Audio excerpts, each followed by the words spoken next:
Welcome back to Reaction Monday on this very lively Monday here on Three Man Front on Jocks. Talking obviously a lot the situation about happening on the plains of Auburn as they lose to Georgia over the weekend.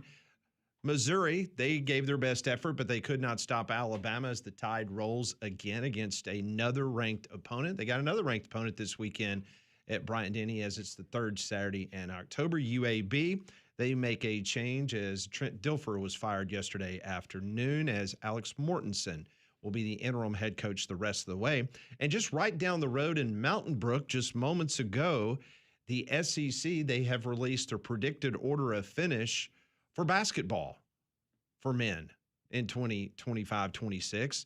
The Florida Gators are picked to repeat as the SEC champion, followed then by Kentucky, Tennessee at 3, Bama 4, Arkansas 5, Stephen Pearl's Auburn Tigers 6, Mizzou 7, Ole Miss 8, Texas, followed by Mississippi State, Vanderbilt, Oklahoma at 12, A&M 13, so Bucky Ball will go into the preseason as the 13th predicted order of finish in the SEC basketball this year.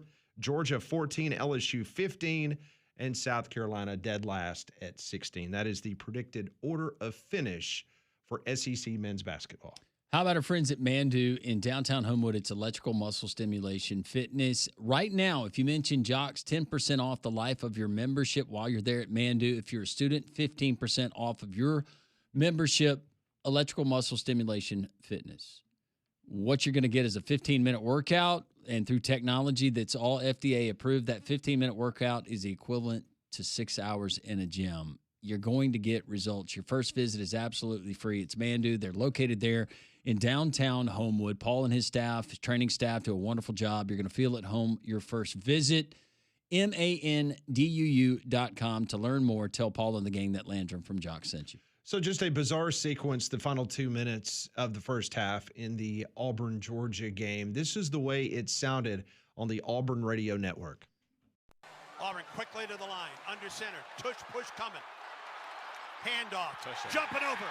Is it a touchdown? Is it? Is he over? No signal yet. That was touchdown. He broke the plane. No signal yet. Georgia says it has the football.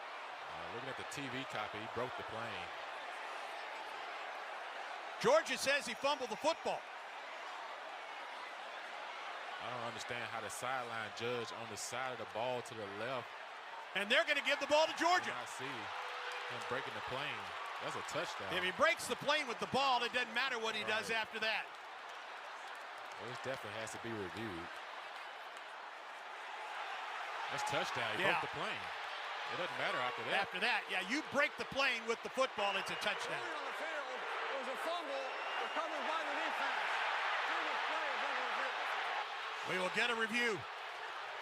He's in, friends. Yeah, all you got to do is break the plane first.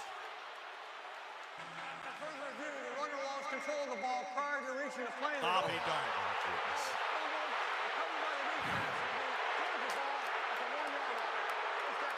Wow. We understand on the TV side, the official calling it there said it was a touchdown. I'd love to know the reasoning on this one. Friends, Because they called on the field a turnover. So my goodness gracious. Not enough evidence to overturn it. If the call would have been a touchdown on the field, they would have to stick with the touchdown. Georgia ball from the 1.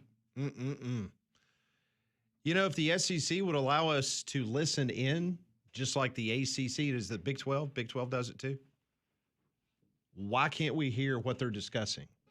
It's a great question. I don't know. It's frustrating. And on top of that, if it was a fumble and no whistle was blown, why was it not a Georgia touchdown? Yeah. Why was it? Okay, well, let's split the difference here. Since we really don't know what the heck happened, and we're going to call this, we're going to at least try to pacify Auburn and give Georgia the ball at the 1-yard line. So if it was a fumble, then it should have been ruled a touchdown, right? The replays that I saw, I never saw the guy go down any part when he had the ball of his body on the ground. So, yeah, by rule, that would have been a touchdown because no whistles had blown. And by the way, I do not think it was a fumble. I thought it was a touchdown. It was a touchdown. I thought it was a touchdown too. I think everybody on the show believes it was a touchdown. But it was just, if you're going to say it was a fumble, then it should have been a touchdown for Georgia. Okay, well, that wasn't the only mishap on the evening. Then you had the bizarre sequence that took place as the play clock was running down to 0 with Georgia having the football in the second half.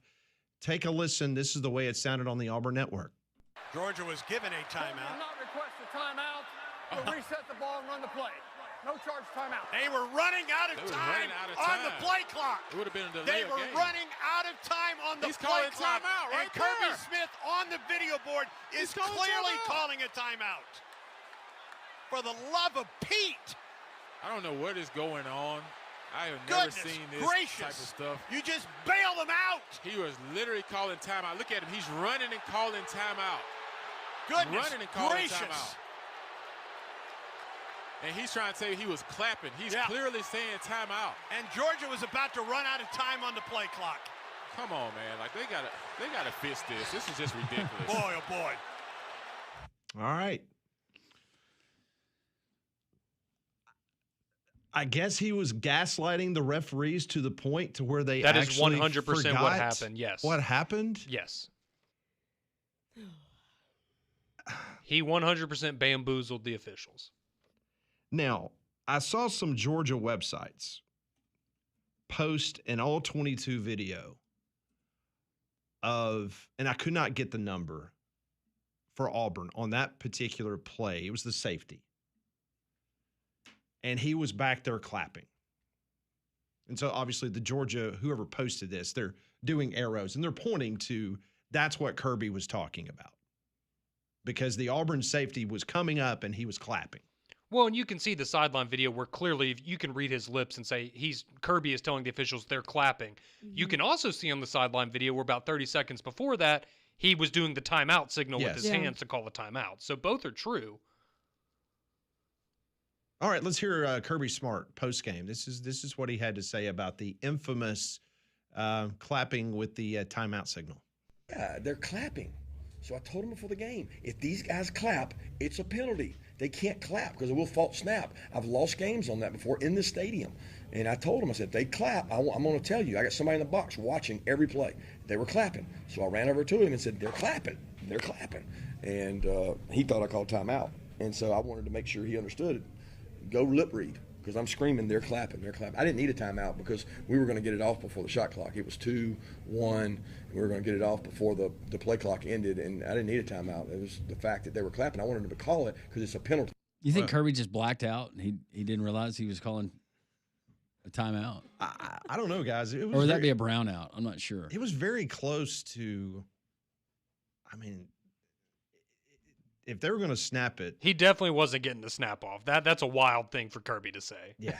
I didn't need the timeout. You 100% needed the timeout. Well, I guess when you have 27 analysts that you can assign one analyst to watch if any Auburn players are clapping, as he just must be pointed nice, out. I guess. Yeah. But once again, this conference, with as much money that is on the line each and every week, and I'm not talking about the gambling outside of the state of Alabama. I'm just talking about this is a big business. You've got careers on the line. And these are marquee games that people are getting to witness this from across the country. It's such a bad look. So, I mean, not only do you have the situation that took place in Norman, you have the situation that took place in Jordan-Hare. You got Brent Venables bitching after the game against Texas, saying that he's already sent film to the SEC office, which I thought was rich, about blocks in the back, 2 blocks in the back that sprung Texas for the touchdown that ultimately led to them getting the win.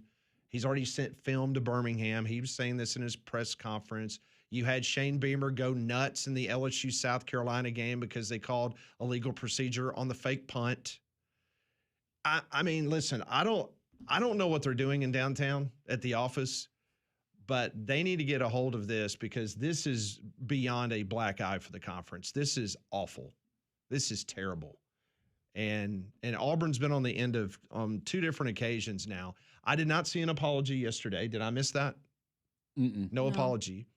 I did see where our favorite referee, well, now it's Ken Williamson's the famed referee because he was the white cap in the Auburn game. I do not buy in, by the way, to the theory that this is a conspiracy against Auburn. No, it's just bad officiating. It's But just Landrum, they really cut the unfortunate replay that out it's of the, happened to him twice in, 4 weeks? But they cut the replay of the fumble out of the ESPN replay. But back to Pat's point, the Auburn-Oklahoma game, if you want to throw in Oklahoma-Texas, what Venables is talking about, Auburn and Georgia, this is not Iowa State taking on Kansas in the middle of the afternoon in a game that gets lost to most of America. These are big games. The SEC and what it stands for, the level of competition, championships, it's just a bad look. But here's the thing. If you felt compelled to do what you did the Sunday after the Oklahoma game in Auburn, why not? Why would you not give some form of explanation of what took place at Jordan-Hare? I don't understand. You were so compelled to call John Cohen on Sunday. I didn't see, did John Cohen have a conversation yesterday with Greg Sankey? I have no idea. Now, I will say this. You know, I have no... John Cohen was fighting for his head coach and fighting for the Auburn program, but that was a horrible look for an athletics director to be on the field, basically, you know, giving a mouthful to the officials as they're going off the field at halftime. That should not happen. Right. If you, I mean, that's a bad look. I don't care if it was Greg Byrne. It would be a bad look. That's just not the decorum as the if you're going to do director. that, do that in the concourse, do that underneath the stadium, back where they get dressed. Yeah, I agree with you, Pat. Because you've got to show as the leader of that program. Yes. You've got to show that you can keep your wits about you. I think you appreciate it with his passion, but yeah, I agree with that. And I will say this: major kudos to the Auburn fans in attendance in that stadium. Heck yeah, because not one single thing was thrown on the field. Like, yeah, you can boo. You buy. This is where I'm different. Me and Landrum are different in this case. I feel like if you buy a ticket, you can boo as long as you don't use profanity. You can boo whatever you want to do if you own it, if you have a ticket. But the people in that stadium did not throw one single thing on the field. Major kudos. Hey, and by the way, I think you can boo. I just choose not to. It's not my deal. But yeah, if you buy a ticket, go in there and boo. Now, some of the things that I heard from the FAU student section, I wouldn't go that far. But when you see your athletics director potty mouths on those kids. When you see your athletics director on the field, though, acting that way, yeah. What are you telling the rest of the people? It doesn't send a great message. No. It doesn't. You want to handle that like Landrum said. You would in the concourse take care of it where it's not on national television. If you want to dog cuss the guy, dog cuss him. Absolutely. But to do that is a horrible look for John Cohen. It's just bad. Like you don't do that. I know people are listening right now and go, oh, he's just fighting for his team. No, I understand that. But he also sent out a very interesting worded response to the last time. But we got that on a Thursday. Yeah, you got it on a Thursday as opposed to a Sunday afternoon after he had a conversation with Greg Sankey. So I don't know. Maybe John Cohen is realizing that he absolutely made the worst mistake in his life by hiring Hugh Freeze, and the frustration just kind of bowled over once the officials. He's lucky that Ken Williamson didn't drop the flag at midfield and penalize Auburn 15 to start the second half. Well, something tells me that Greg Sankey might have tried to call John Cohen, but John Cohen was busy taking phone calls from other people. Like agents? Well, you know Jimmy Sexton was there. Like people who write checks. Oh, did you know Jimmy Sexton was there before the game? Mm-hmm. Yeah, Jimmy Sexton was down on the field, so maybe him and John Cohen were discussing exit strategy and how the $16.25 million is going to be paid. Do you think there's a chance that Brian Snitker takes over? He was there on the field. Oh yeah, they did have the Braves contingent there. Yeah, Chipper. David Ross. Oh no, I saw that. Somebody said DeRosa was there too. He was. Interesting. Larry Jones was there. Oh, I mean Chipper. He was there. Was Blooper there? He's friends with Aubie. I didn't see him. I didn't see Blooper. Did they do a foot race at halftime for the Braves manager position? DeRosa and Ross? But our other favorite officials, Jeff Heiser, who was the white cap in the Oklahoma-Auburn game, member, we assume because he was not assigned a game the week after. So we assumed that he was suspended. Then the very next week, he came back and did Kentucky and Georgia. Well, this last week, he had the Ole Miss-Washington State game. So it'll be very interesting to see where Ken Williamson, if his crew. He's getting all the off games. Yeah, but. Or the less marquee games. But what's going to happen to the white cap from the Auburn game Saturday night? Congratulations, you're back up for Alabama, Tennessee this weekend. But at that point in time, you can say what you want to about the side judge, but ultimately it was Birmingham that made that call, right? Mm-hmm. But the side judge didn't make a call at all. I mean, he didn't call a touchdown. I witnessed it, and there's bad officiating everywhere, and it happens, and there's missed calls. But one of the most egregious, blocking the backs. And this was something that was pointed out to the officials prior to the start of the game. Hey, they do this every game, and officials aren't calling it. Please look for this on punts. Please, please, please, blocking the back. Right there, official standing right there, looking at it, looking for it. No flag. Other official from across the way runs over, and I can see the conversation. He's saying, hey, that's your call. No flag. All right. Move along. 1st and 10. It's wild. We'll continue with your phone calls, your reaction here on this Reaction Monday. 800-239-WJOX, 205-834-9450. We are three-man front. We are your home for college football and more, Jocks.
It is Reaction Monday here on Three Man Front. Full bank of calls. We will get to those calls next at 1-800-239-WJOX.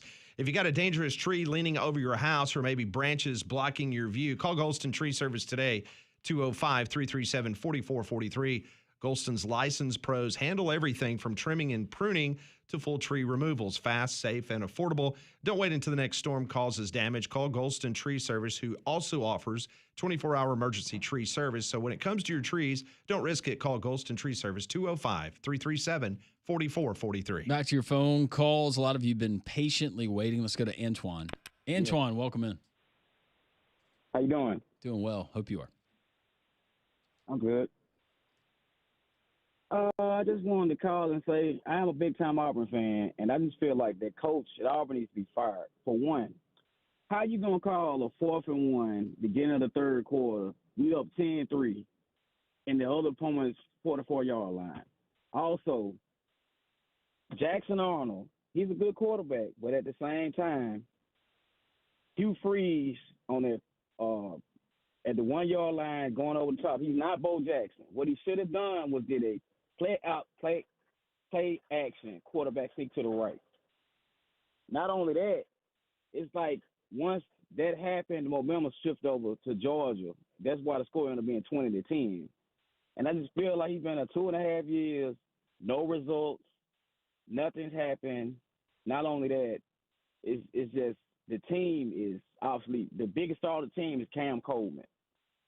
And it's like the atmosphere at Auburn is different when Hugh Freeze being coach because nothing is going on, nothing's happening. You're right, Antoine. We appreciate the phone call. There's a lot of frustration there in Auburn. By the way, that tush-push play where he goes over the top and extends the football, saw the exact same thing in Ullman Stadium a couple of years ago. Pat, you remember that. Jacob Zeno tried to do the same thing against Tulane. Mm-hmm. Ball gets knocked away. That was a momentum changer because UAB was fighting tooth and nail. It's some people would say try to go low. Some people would say go high. He chose high. I thought it was a touchdown. You thought it was a touchdown, but it was a bang-bang play. It was interesting because if you follow the University of Georgia football team on Twitter, they actually posted a 4K video in slow motion basically trying to insinuate that Jackson Arnold never really, like when he leapt towards the goal line, that he actually did not have possession of the football.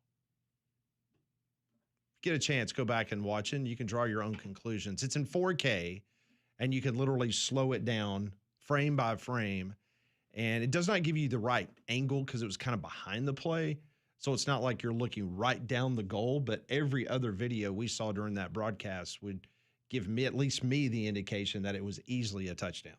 But again, that call going against Auburn, that is not the reason they produce 40 total yards of offense in the next 30 minutes of regulation. We'll continue with the phone calls. Let's go to Michael. Hey, Michael. Hey, good morning, guys. How's it going? Doing okay. I want to talk UAB. All right.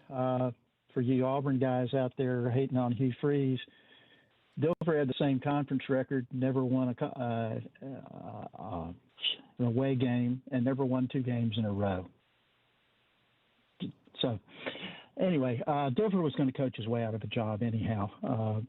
The biggest problem they got currently is Mark Ingram at the athletic director position.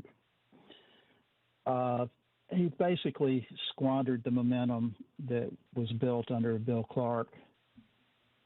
He did a good job with facilities.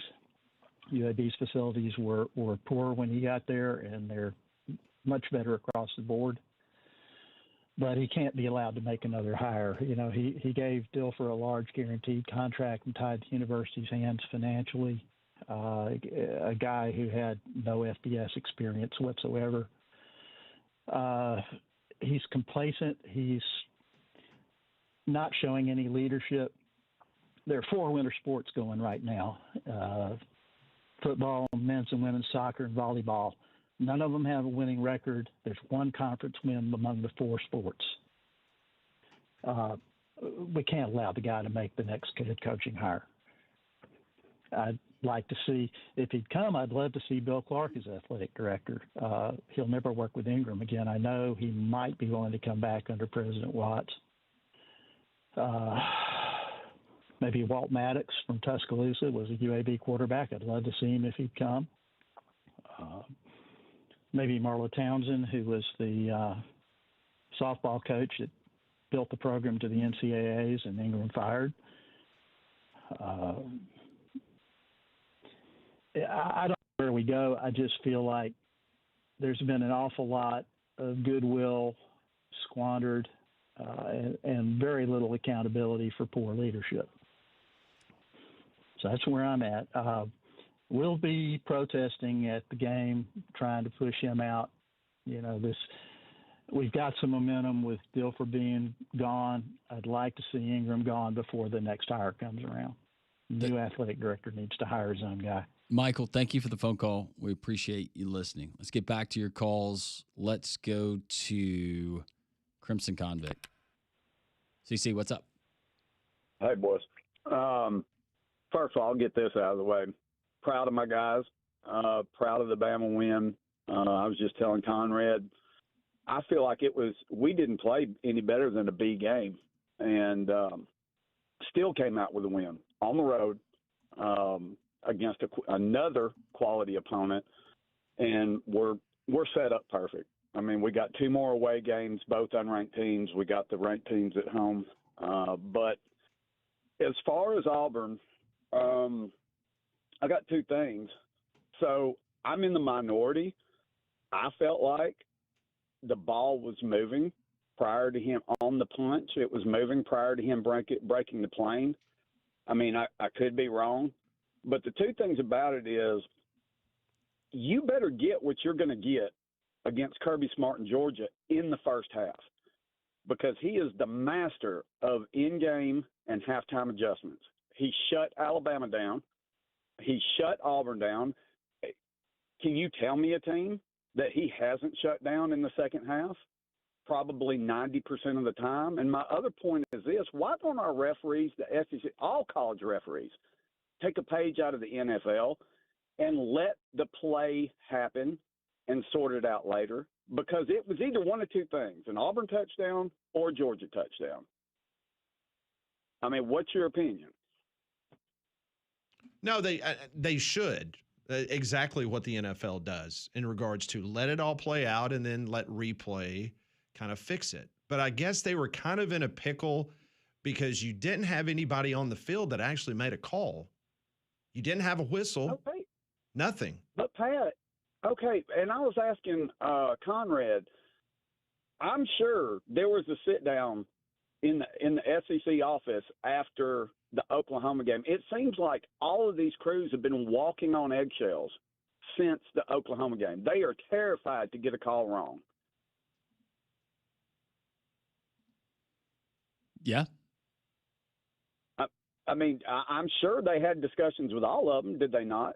I mean, not just that specific crew, but when you're a referee, I mean, you got to have some cojones out on that field. You got to be confident. You got to make the calls. You got to stick by your call. If you make a bad call, so be it. You're probably not going to get an apology or admitting to it. But at the same time, guys, something's got to straighten up, because I'm afraid it's going to wind up at the capstone pretty soon. I'm like Pat. Just give us an explanation. Tell us what the official in the booth in Birmingham, whatever. Tell me what they saw in the rationale for why they came to the conclusion of the call that they eventually made. And I'll give credit to the ACC. That's the one thing, the transparency that the ACC has now, and God forbid the ACC do something right. But I mean, you can listen in and hear what they're talking about. And look, man, I'm all about transparency. I don't care if it's officiating, the White House, my homeowners association. I want my water bill. I want Birmingham Water Works to explain to me some months how they got the number they did. I'll say. Oh, well, I got some inside information on that if you want that, Landrum. Hit me up later. Don't do it on the air. All right, 10-4. See you. See you. I'm like Landrum. Being a Jefferson County resident, I would love that information. Yeah, just tell me how you came up with that number. Yeah. That's Okay. Okay. Thank you. Just go about our business. I mean, Thank you. let me write my check and So glad. get that done with. Yeah. All right. For more than 4 decades, Alabama Professional Services, they have been your trusted choice for pest control, termite protection, lawn care, fertilization, and more. Their certified statewide teams at APS experts are friendly, they're efficient, reliable. Call them today, 205-951-9717. Whether you're looking for safeguard your home from pests or to keep your lawn healthy and green, APS can deliver proven solutions backed by dependable customer service. 205-951-9717 or go to their website, alabamaprofessional.com. Full bank of phone calls. We are going to get to every single one of them. Reaction to what happened this weekend. A lot of hot talk around Hugh Freeze, his future at Auburn. We continue 3-man front right here on Jocks.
The Alabama coordinators are meeting with the media as we speak.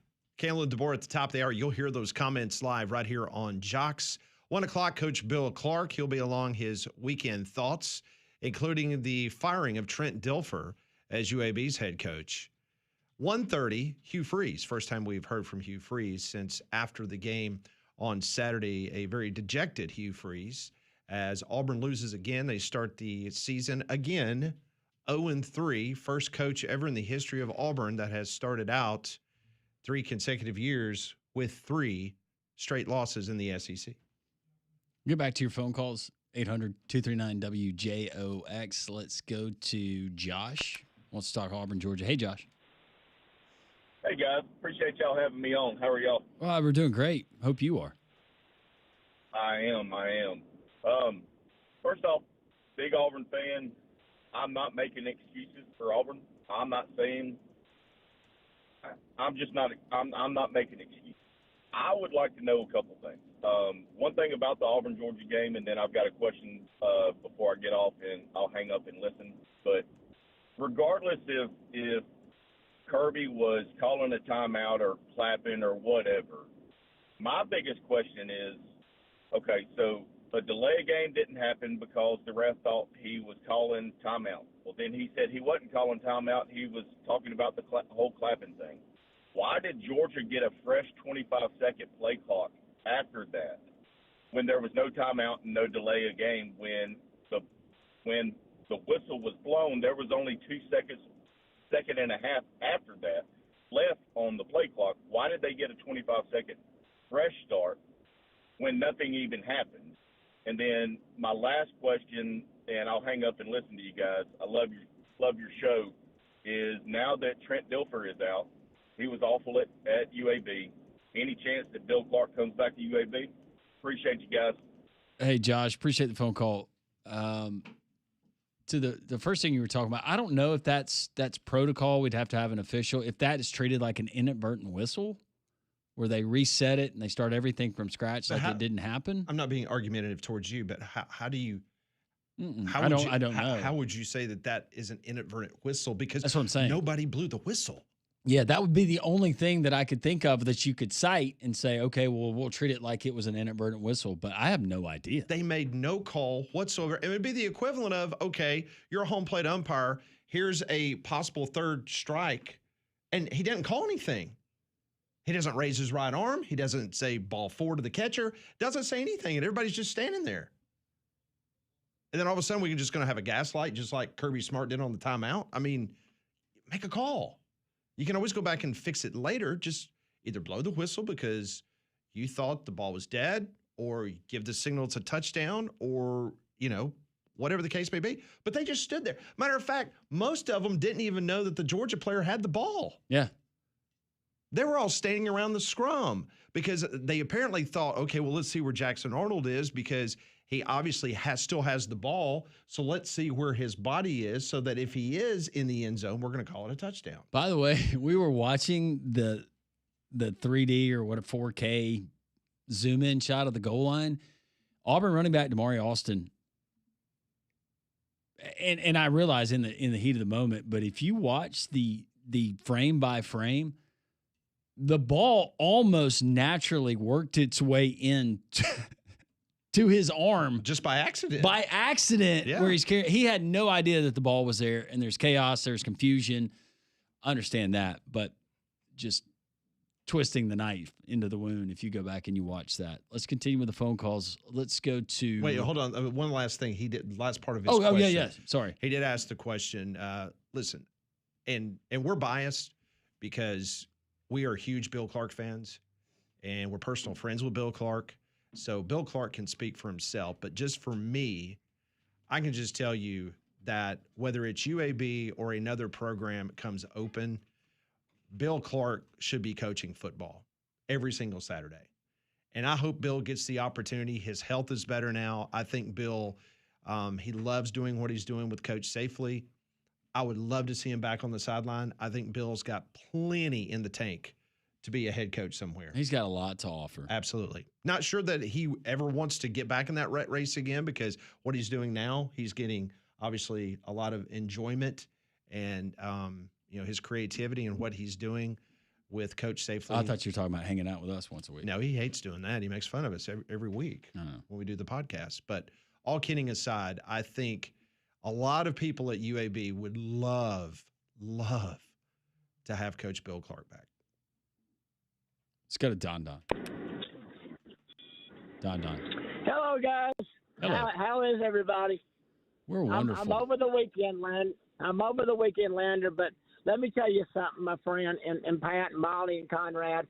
When that play happened on the fumble, you've never been in the stadium that just the whole air just came out of the stadium. And us Auburn people, we just think we're doomed. And it looks like we are. And Saban and them talk about voodoo and Jordan Hurst Stadium. There's voodoo against Auburn now. And if they can't even, I mean, and I got to tell you, Pat, as an Auburn fan, when they go to a review now, I just sit there and say to myself, we don't win no reviews, period. I mean, I don't know what it is. I don't know if we're just jinxed, but I texted Conrad this morning and Pat and Landon. I was able to where the strategy I used where I parked at. I knew so I started going down there early in the morning, spot right o'clock in the morning. I got 5 driving down out there. I heard him say, "Well, we just can't find the way to win a game. If you can't find the win a game as a coach, why are you coaching, guys?" I don't argue with any of that. That's what you're paid to do. Absolutely. And Pat, I hope you. I know you got my text yesterday, and I don't know if you guys got to see it. I watched a lot of Auburn podcasts yesterday. Well, Zach Blackberry and all that, but the best one was Mike G. And I think it's Blackerby. I don't think it's Blackberry. I think it's Blackerby. It might be, but his podcasts are always good. I think it's called Locked On Auburn and everything. But everybody I've listened to, they want the man gone. And I mean, talking to people down there and everything. And on that game they're moving to Atlanta. You wait till you see how less of an amount of season tickets that people buy. So this is an unscientific poll, but let's just say, since you spent the weekend at Auburn, what would you say the percentage of folks want to fire him now? What do you think that percentage is? 85%. Okay. All right. Fair enough. I haven't talked to one Auburn person, bandwagon or graduate. I hear all you talk about is bandwagon people. That guy earlier. Wow. That has endorsed Hugh Freeze remaining the head coach. That doesn't mean that everyone feels that way, but it's interesting that you said that people you talk to. I don't know how you feel good about the future. I don't either. And guys, I mean, even if he stays or if he's fired, half that roster, they're gone. I mean, I know y'all have already talked about Cam Coleman. There's no way Cam Coleman will be in Auburn uniform. And you know what? A new coach, let's just play it out. Those guys leave. A new coach comes in. There's excitement. The money's still there. Maybe an infusion of more money because of the excitement that new coach generates. You're going to land talent. Auburn is not a hard place to recruit to, especially when you have NIL dollars and you can pay hundreds of thousands up to millions to attract someone. It's not hard. That environment you saw inside of Jordan-Hare, not hard to attract to. So this is not the old days. You don't have to start from scratch. You're going to be able to get players. You got to get somebody who can use those players and win football games. Absolutely. And while I know y'all got a phone call, but I do need to say this. Landrum, especially next time you go down to Auburn, Landrum, for a weekend, you need to go to that RV park called University Station. It's about 4 miles away from the stadium. That place was gorgeous. They got a beautiful park in the middle of it. They had a great concert. Is that down Wire Road? No, sir. Okay, you know when you're going down Sugar Jordan Parkway towards the back of the old Fraternity Row. Yeah. You take that exit right there. Instead of taking left to go to the back of the Fraternity Row, you take a right. It's on Highway 14, about 4 miles down off of Sugar Jordan Parkway. and just a beautiful place. And for the Auburn-Alabama game, I'm going to go down there and do it on Friday and everything. And I mean, but guys, thank you. And by the way, guys, I know I'll be at Social Taco, but we got a lot of catering orders at work this week. I'll be there a little bit after 1 o'clock tomorrow. What? Night. Wait, what? What did you just say? No, I just got back. I just got back from Inslee, Pat, with a 200-person order, and we got another one for 100 or more, and I got to come in and help out with. I'll be there between 1 and 2. Okay, Don. No, I mean, well, guys, you know I love the show. I'm just giving you a hard time, Don. But yes, work comes first. Absolutely. But I know. Hey, what else is new? but anyway, guys, you know I love y'all and everything, and thank you for letting me be a part of the show always. And I knew y'all were going to have a loaded Monday. I really did. I knew y'all were going to have a good show today. But thank you for what you do, fellas. Hey, Don. Yes. We love you too. See you. He says, I love you, then he hangs up on him. 800-239 WJOX Reaction Monday continues here on Three Man Front.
11:49 here on Jocks. Hopefully you took advantage this weekend to go by and see the great people at Courtesy GMC in Trussville, located right off of I-459 exit 32. If you're in the market for a brand new GMC, you're not going to find a better inventory anywhere in the Southeast. Just an easy drive off of I-459 exit 32 in Trussville, and you're going to be able to peruse 9 acres of inventory, brand new trucks. You've got Yukons, Yukon XLs, the Sierras. You got Acadias, Terrains, you name it, they've got it ready for you. And every brand new vehicle that you purchase there at Courtesy GMC comes with the 7-year, 100,000-mile powertrain warranty exclusive there at Courtesy GMC. Go to their website, courtesybirmingham.com. Check out all their great deals. Got pre-owned inventory, service department award-winning. Trust me, you're not going to find a better place to do business than Courtesy GMC in Trussville. Kayla Dorr, press conference, top of the hour, first reaction to the weekend. Back to the phones. Let's go to Chris. Hey, Chris. Hey, how are y'all? We're doing well. Hope you are. Couple things on the Georgia-Auburn game. Do you think that was a touchdown that Jackson Arnold went across the goal line like a tush-push thing he done? And the timeout / hand clapping that Kirby Smart done, do you think it was a timeout or he was just trying to get the ref's attention? Or he was obviously calling for a timeout right there as the play was about to expire. But earlier, I guess there's video of him clapping and trying to tell the officials what they're doing. But he's trying to call a timeout. And another thing, if they do decide to part ways with Hugh Freeze, do you think they would go for somebody like James Franklin from Penn State or somebody else? Or who would y'all think would be a good fit? I think you're going to have a hard time selling the Auburn fan base on a coach who has a even worse record in big games and against top 10 opponents. John Sumrall would be one that's one that I'll throw out.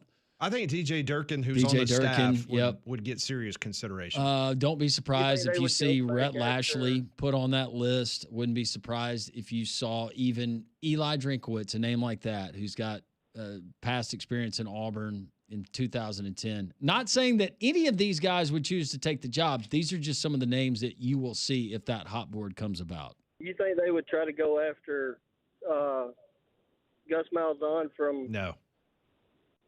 Florida State or nope. Already done that. Nope.